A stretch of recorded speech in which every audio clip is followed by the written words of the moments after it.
မလေးထားပါဦးမမလေးဆိုတဲ့အတန်းနဲ့တူသူမအစီအံခေါ်နေတဲ့အချိန်မမလေးကတရင်တယောက်လက်တွေ့လောကမှာထဲရနေကြနေနိုးလာခဲ့ပါတယ်။သူမဟာဂိမ်းထဲမှာမောရှာအစားခံလိုက်ရတုံးလုံးစရာဖြစ်ကြောင်းခန္ဓာကိုယ်တစ်ခုလုံးတွေ့ထွက်ပြီးတုံးနေကြရပါ။မဖြစ်နိုင်ဘူးဒါသူမဘယ်တော့မှပြန်မလာနိုင်တော့မဲ့တုံးလုံးစရာဖြစ်မျိုးပဲလို့ဘေးရအစီကတတ်မှတ်လိုက်ပါတယ်။တစ်ပတ်မှာတော့ကျွန်တော်ရဲ့ MC ကျူးစုကဂိမ်းထဲမှာဆက်ရှိနေစေပါ။သူကမောပန်းလွန်းလို့ဟေးငါ့ကိုခဏတော့အနားပေးပါအောင်ကိုပင်းရဒီတက်ပို့ပြီးငါမတည်နိုင်တော့ဘူးလို့ညီးသွားနေခဲ့ပါတယ်။သူဟာဂိုင်းကောင်ဖမ်းမိလိုက်တဲ့အချိန်မှာပဲအဲ့ဒီအလွန်ကကဲလှုပ်ဝက်တန်ကြီးကိုတယောက်တည်းနဲ့ရှင်းထုတ်နိုင်ခဲ့တာပါ။ဒါပေမဲ့သူ့ကိုကောက်ကဲပြီးခဲ့အဖွဲ့ဝင်တွေအားလုံးတေဆုံးကြပြီပြလို့သူ့အတွက်တေဆုံးချင်းကလွယ်ပြီးပြန်သွားနိုင်တဲ့အခြားလမ်းမရှိတော့ဘူးတော့ထင်နေရတာပါ။ဒါပေမဲ့တကယ်အောင်အားစရာအခုမှစားတာပါ။ကျူးစုကအဲ့ဒီမိုင်းတွဲတန်ကြီးတစ်ခုလုံးကိုဘယ်သူအကူအညီမှမပါဘဲနဲ့တယောက်တည်းရှင်းထုတ်ပြခဲ့တာဖြစ်ပါတယ်။သူလည်းပဲတုံးတဲ့အထိဒုံးမြလူတက်သွားတဲ့အချိန်မှာထူးထူးဆန်းဆန်းသူစင့်ခေါ်ထားတဲ့အဲ့ဒီကိုပလင်ကတခါမှတော့လည်းမတက်ခဲ့ပါဘူး။အဲ့ဒီထူးဆန်းတဲ့အချက်နဲ့ပတ်သက်ပြီးအခုဒီဘာမှမသိရသေးဘူးလို့ဒါတကယ်နဲ့လှုပ်ဝက်ချက်တစ်ခုဖြစ်နေပါတယ်။ဒီကိုပလင်လိုအစင်းနေမိုးစားတကောင်ကဒီလက်တောင်တန်မာနေရဖြစ်နိုင်ပါမလား။ဒါဂိမ်းထဲကချိုးရင်းချက်တစ်ခုများလားလို့ကျူးကျူးတန်တယောက်ဝင်လာပါတယ်။ဒါပေမဲ့ချက်ချင်းပဲအကြံရသွားတယ်။ဘာပဲဖြစ်ဖြစ်အရင်ကြည့်ပါဦး။ဒါကပါတစ်ခုဆိုရင်သူရဲ့အာမပြင်ဆင်မှုမလုပ်ခင်ဒါကိုအပြည့်အဝသုံးချရမယ်။ကျူးကျူးရဲ့စိတ်ထဲမှာအာမင်းမှုနဲ့အရတာကိုစတင်ခံစားနေပါပြီ။ဒီကိုပလင်တန်ငါးစီမှာရှိနေငါနောက်ထပ်ပြမမိုင်းတွင်းနေကြမလို့တော့ငါဟာကောင်းကင်နဲ့ကားကင်လောကမှာအတော်သုံးသူဖြစ်လာနိုင်ပြီးသူယုံကြည်ချက်အပြည့်နဲ့ကျုံးဝလိုက်ပါတော့တယ်ကျူးစုတီကဂိမ်းနဲ့ရလာတဲ့ပစ္စည်းတွေငွေသားနဲ့လဲလှယ်ကိုပန်းရောက်လာခဲ့ပါတယ်အလက်နယ်ပဲ36လာပါခမည်းဆိုတဲ့ခေါ်တဲ့နဲ့အတူဝင်ပလင်တရေအပေါ်အတွက်1,900,000ခန့်ရရှိဖြစ်ကြောင်းဝန်တဲ့အကြောင်းကြပါတယ်ငါရရှိတဲ့ပစ္စည်းတွေကိုဘဏ်ကနေတဆင်ငွေအဖြစ်ဓာတ်ရိုက်ပြောင်းလဲလို့ရနေရပဲဒီကိစ္စတကယ်ကိုဩဇာညောင်းတာပဲလို့ကျူးစုတွေးနေတော့သူရောင်းချင်တဲ့အခြားပစ္စည်းရှိတဲ့ကြောင်းပြောလိုက်ပါတယ်ဂိုင်းငါရဲ့အမေပါနဲ့နှလုံးကိုထုတ်ပြတဲ့အချိန်မှာတော့ဝန်ထမ်းလေးဟာဘာကြီးလဲလို့အလန်တကြားអော်ပြီးသူမရဲ့အထက်လူကြီးကိုပြစ်ချပါတော့တယ်ခဏအကြာမှာတော့ဘဏ်မန်နေဂျာကိုယ်တိုင်ရောက်လာပြီးကျူးကျူးအိတ်ခံပါတယ်မန်နေဂျာဒီပတ်စံတွေကိုတာမန်အကောင့်ထဲမှာထားတာနှမျိုးကိုကောင်းတယ်ကျွန်တော်တို့စီမှာရင်းနှီးမြှုပ်နှံမှုအစီအစဉ်ကောင်းနေရှိပါတယ်လို့ပြောတဲ့အခါကျူးကျူးကအများဆုံးရှိလား1တန်းလောက်ပဲမဟုတ်ဘူးလားလို့ပြန်မေးမိပါတယ်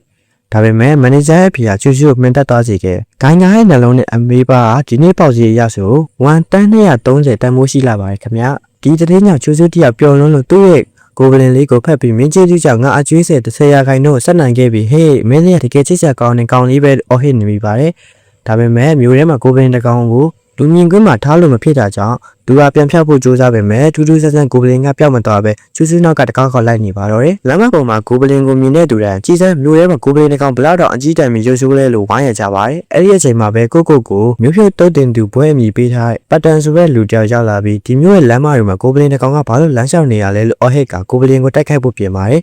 ကျူးကျူးကနေအောင်အဲ့ဒါမောစတာမဟုတ်ဘူးလို့တားနေချိန်မှာပဲကိုပလင်လေးရဲ့လက်ချက်ကြောင့်မျိုးဖြုတ်တုတ်တင်သူပတ်တန်ဟာမြတ်တော်တစ်ခါအတွင်းမှာလည်းအသက်ပြောက်သွားခဲ့ပါတယ်မျိုးဖြုတ်တုတ်တင်သူပတ်တန်ကိုယ်တိုင်မျိုးဖြုတ်တုတ်တင်ခံလိုက်ရပြီးကိုပင်တကောင်ကလူတယောက်ကိုတက်လိုက်ပြီလို့လူတွေဝိုင်းအော်ရဲ့အခါမှာတော့ကျူးစုတယောက်အကြီးကျယ်ဒုက္ခရောက်ပါတော့တယ်ဒီချိန်မှာပဲပတ်တန်ရဲ့ Evidon ခိုင်းရလူတွေရောက်လာပြီးငါတို့ခိုင်းကိုလာရှုပ်တဲ့အတွက်မင်းတော်ဝင်ယူရမယ်လို့ကျူးစုကိုချင်းချောက်လိုက်ပါတော့တယ်မြို့လက်ကောင်မှာလူတက်မှုဖြစ်သွားတဲ့အတွက်အခြေအနေကပိုပြီးရှုပ်ထွေးကုန်ပါပြီကျူးစုကငါကိုပလင်ကရှုံးမှုတော့အကြောင်းမရှိဘူးဒါပေမဲ့သူသာလူတွေအကုန်လုံးကိုတက်လိုက်ရင်ပြဿနာအကြီးကြီးပဲလို့စိုးရိမ်နေမိပါတယ်ဒါကြောင့်သူကရဲရဲဝန်းနဲ့ရွှတ်ထက်ပြီးဒီကိုပလင်ကိုငါဘာသာကိုင်းတယ်ဖြည့်ရှင်းပေးရစီလို့အော်ဟစ်တားဆီးလိုက်ပါတော့တယ်ဒါပေမဲ့ Evidon ခိုင်းသားတွေကမင်းကဘာလို့လဲလာမရှုံးနဲ့မဟုတ်ရင်မင်းကတက်ပြစ်မယ်လို့ပြန်လဲချင်းချောက်ပြီးကျူးစုကိုပါဖမ်းဆီးဖို့ကြိုးစားကြပါတယ်ငါရဲ့ကောင်းကင်တကားကင်းဘွားအဆင်ပြေတော့မယ်လို့ထင်တာဘလို့ဖြစ်ပြီးဒီလိုအဆုံးသတ်သွားရတယ်လို့ကျူးစုညီးသွားနေတော့မှာပဲလူတယောက်ကသူ့ကိုမြန်လာဆိုပြီးဆွဲခေါ်သွားပါတော့တယ်ဒါပေမဲ့အဲ့ဒီလူကကျူးစုကိုလမ်းမခေါ်သွားတာကြောင့်ငါရစ်စီကိုသွားတဲ့တင်မင်းတမန်လမ်းထဲကိုရောက်သွားခဲ့ရပါတယ်